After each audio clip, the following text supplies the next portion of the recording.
Hi, it's like 9:41 at night. I'm about to go to bed, but see I'm getting awake again, and I think that's because I did have a food addiction. I don't do very well with addictions. Not a lot of people who know me forever realize that I can be addicted to something. So far, my highest thing that I've ever been addicted to was metabolite and hydroxycut before the FDA took them off the market. One time I was working at a daycare, so the person in charge, I won't say who, but my boss or whatever, she was always yelling at me, "Come on, keep up the pace. Come on, keep up the pace."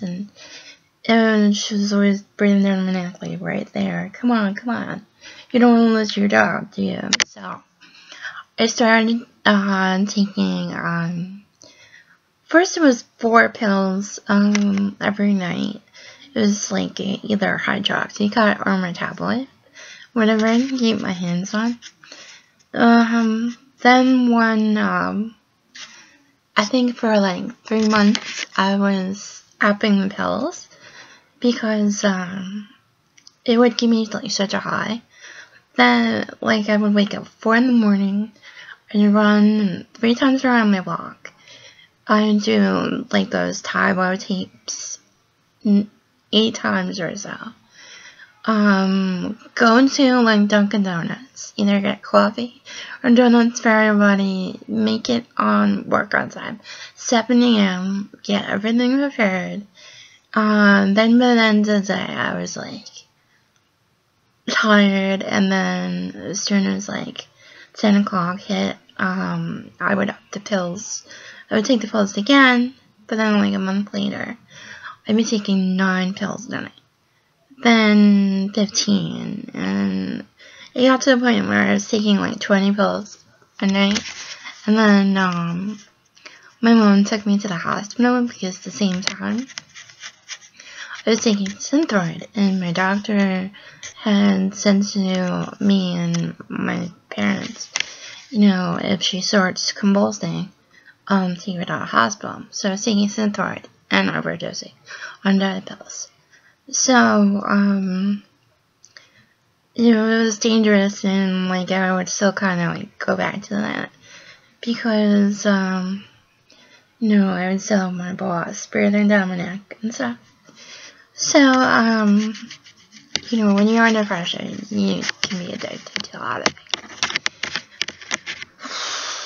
For me, unfortunately, it's because, I have to take, like, sleeping pills at night. Sometimes over the counter, sometimes my doctor gives me Ambien, and I wake up, like, in the middle of the night, my stomach is growling and stuff like that. So I gotta look for something to eat. And that's where this is coming from again. And it's like, fuck, because I really want to go to the gym. Go out there, go for walks, and when I do, that's when I'm having stomach problems. And I get the irritable bowel syndrome, and that's why I basically just hang out on them now. Because, like I said, I think that the depression weighs in and all the factors, but I'm getting better. At least, not tonight though. I'm actually kind of depressed. Because, like, for the first time in my life, I was actually in love with, Captain Crunch. It's not the cereal, but, like, an actual person. In my book, I called him, in one of my books, I didn't get it published yet, I called him Riddle, from the Harry Potter movies, because nobody can figure him out, like, not even me, and I like, tried, I thought I knew all this happened and everything, and then you just pull out, like, a 180 and do something else, and then, like, make me leave me feeling like invisible and shitty because I really loved him, and then he would he'd be listening to Friends, this person, and there was me saying, look, I love you, and this is how I feel, and he'd be like, yeah, okay, or if you're watching TV, you do this, and, make the TV louder and go, shh. So it would just make me feel really shitty, because, when you love somebody, you don't do those type of things. I never did. And, when he did it to me, I felt, really crushed and really hurt.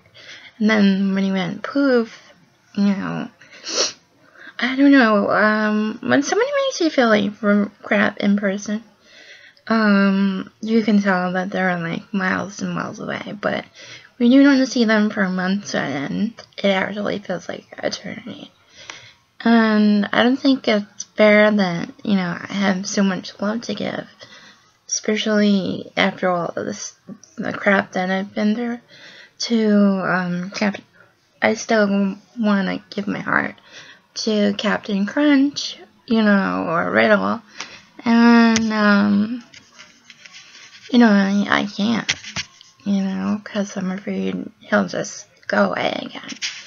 Or, if he comes back, then he has to deal with my family, and my family is gonna be like, no, so, those are my thoughts that are, weighing heavily on my mind.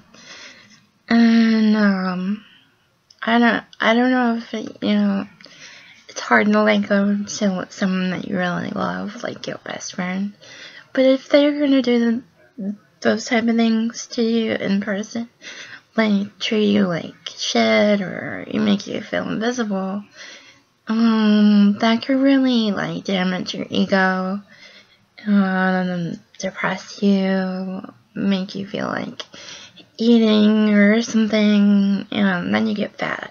Then you don't want to go out and do anything anymore, because you're depressed, and you feel miserable, and all this other stuff. And the worst thing that I've experienced also is, I don't know if anyone ever heard of Essential Tremors. Essential Tremors is, you can be either born with a tremor, or, get developed it later on in life, but I had it since I was little. So, but one of the symptoms of that is anxiety, even though you don't have it. And, when you, hypothetically, you point out to somebody, you got a huge zit on your face. It's humongous. You should get rid of it. And the more you, touch the zit or whatever, it gets bigger and bigger. Well, I never had anxiety problems before. I never had depression. Up until this year. And that's because Captain Crunch, aka Riddle, used to go your anxiety is terrible. You should do something about that anxiety. Anxiety. And then after a while, I couldn't breathe. I couldn't sleep. I normally get 2 hours of sleep. 2 or 5 hours. 2 to 3 to 5 hours. 2 to 3 hours, every night, and then driving, I have to make sure that I'm up, so I'm drinking 10 cups of coffee, which aggravates my irritable bowel syndrome, and feel like I don't want to go out anywhere. I could take Imodium, but then that swells up my stomach, and then it creates my, stomach to stretch. So, basically, be good to your neighbor, someone you love, you care about, your best friend, your lover, your partner, whatever, your family, who knows. But if you mean so much to somebody, you should, treat them with respect, and treat them like gold, because you never, if you go out, appreciate someone else, they're just gonna come back and treat you like shit, and the one that you left will probably the only one you'll ever find until years later, when, who knows, God forbid, you're 50 years old, and your little fart, and, you know, then you find some blabber mouth, and you're just like, I really missed that one person and let go. And as for the people who are getting mistreated, get into your happy place. That's what I'm trying to do now. If you have to take a picture of someone that you're pissed off at, and imagine your Hollywood crush, and then take a picture with your partner or whatever, and then, the picture will come out better. I've done that a few times. Anyway, and then just get into your happy place until they snap out of it. If they don't, you could always write a novel, which I'm trying to start again. Okay. Oh, as for upcoming things, tomorrow I'll show you all my infinity scars that I've been working on. Okay. Have a good night. I love you. Tits. Take care.